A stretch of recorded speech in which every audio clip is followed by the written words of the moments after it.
गति तू हमरा के का देल हो रो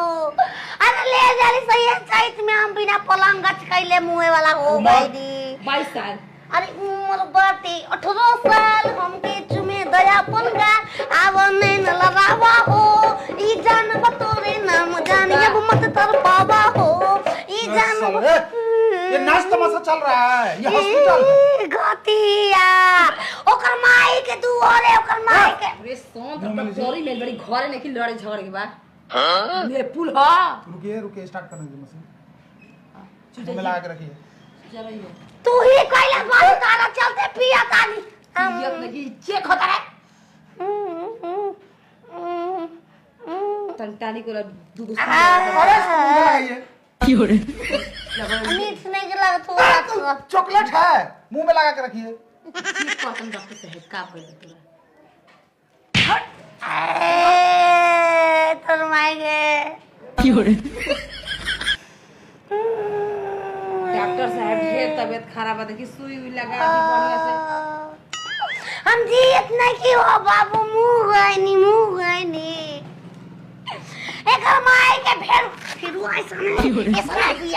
बिया ए बदतमीज हो का हो तमीज में हमारे यादा में हम ना के कर आपन अगर आंदा ये हाय रे ठंडा लगता हो अरे रुको अरे बीपी चेक करना है जी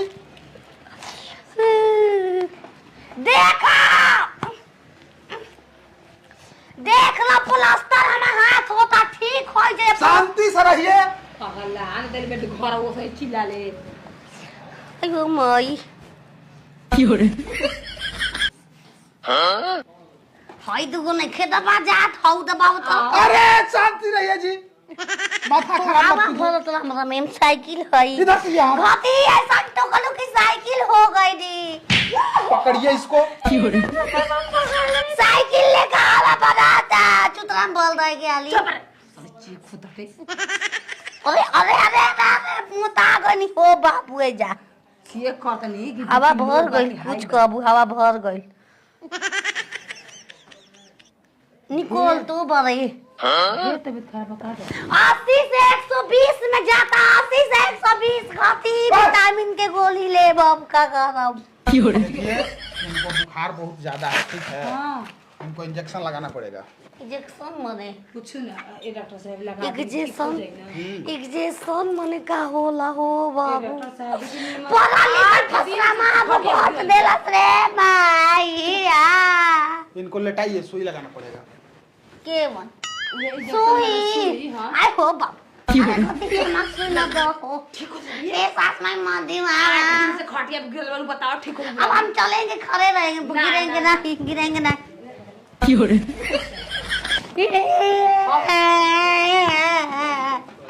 ए बाहुन जी राव गोरा पकीरा टाइम आके सोई ना चलिए लेटिए आई हो अरे मोते को बारे बाबू अरे बाप हो बाप अरे सुई दे दवाई अरे सुई लेना पड़ेगा भाई सुई नहीं लेगी तो ठीक कैसे होंगे अरे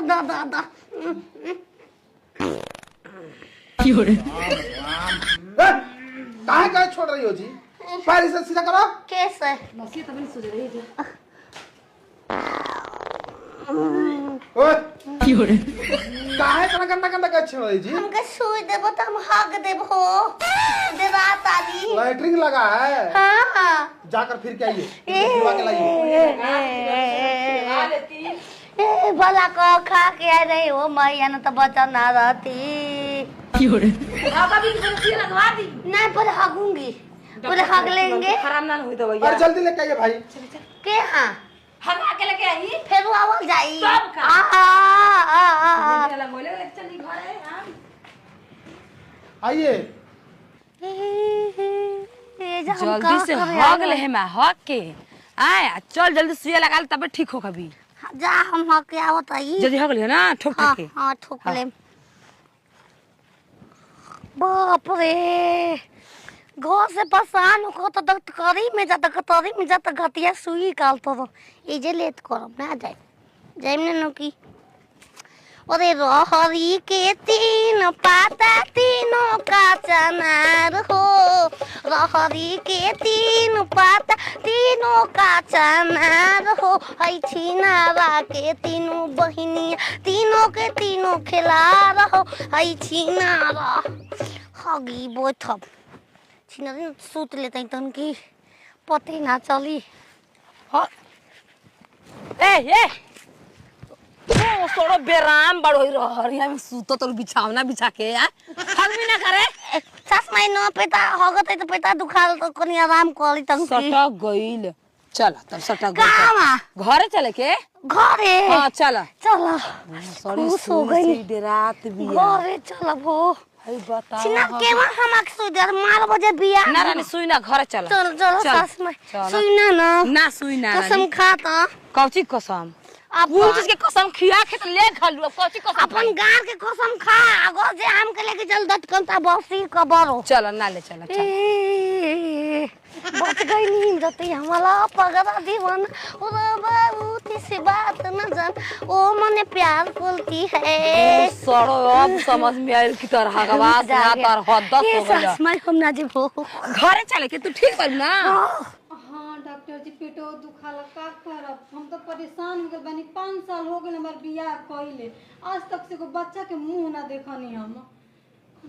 लइका आओ जी तू चिंता मत करो मरद संग रहलू ना। हाँ मर्दे संगे हम रही ना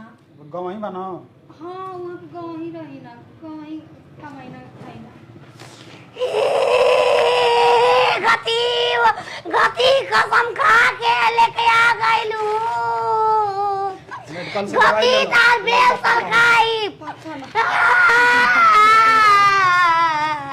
डॉक्टर साहब ई का भगवान जाके रहर में नाचत के गमछी बिछा के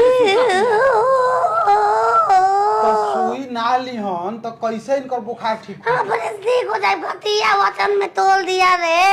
अच्छा ठीक है सुई ना लेबू तो बिना सुइए का दवाई दे देते तो होके। कौन दवाई डॉक्टर साहब देखी जाई हमके घोरे वाला ना चाहिए हमके पिघलल चाहिए दबा ला 6 महीने का बच्चा बाड़ू ए आई दे दो अरे मामे सेट करी ई घाव धोए वाला हमर जीव उपयोगिता। आ हम कहते बस आप सुई लगाई आंख मुंह के सुई लगाई लेटाओ। अरे ओ पापा अरे बाप हो बाप वो में अरे हम भाग दे भो माई अरे हम भाग देवी हम साफ कर हम भाग दे भो अरे हो जाएगा दर्द नहीं करेगा। ताजे में काट ले दाते गति आऊ अरे डॉक्टर माई के आयो गरी अरे गरी हम गरी दुखा दे कैसे इसको सुई दे हम? कखिया में देला मजूर बा द नहीं मोटे को हेल दी तुम का करब एक काम करब ए जो दवाई बा हम द पी लेबो ये वाला हम पिया दी हो ए डॉक्टर साहब लगाई ले चला जी आई हो बाबू अरे बाप हो बाप राम राम पकड़िए इस बार पकड़िए। हक दे हम कसम से हक देंगे जी हां गते मुंह ताजा हक देनी रे का हाँ हक देनी अब का करी हम साफ कर देवे डॉक्टर साहब लेकिन वो ठीक त हो जिने सवतिया 1 किलो का चुतरा हो गए माई भारी कदला सुइया ले भारी का कर डॉक्टर साहब ठीक हो जाई और दवाई और सुई लगा के पड़ेगा आई 4 गो दवाई बा मेडिकल से ले लो लेके आओ डॉक्टर साहब रे बता दे कब खाए के बा वो सरो मुतले बाड़ू कि हगले बाड़ू हक दे आओ तनी लेके दवाइया हक देनी हो आप बाहर जाइए। केने हमें केले चलती घर देख रे बारी तो हमके चटबू चाटे खाती बैठल बालू जी निकल जा चलिए आ जाइए। के आ जाए कृष्णा जी सर कृष्णा कुमार जी अपना उम्र बताइए।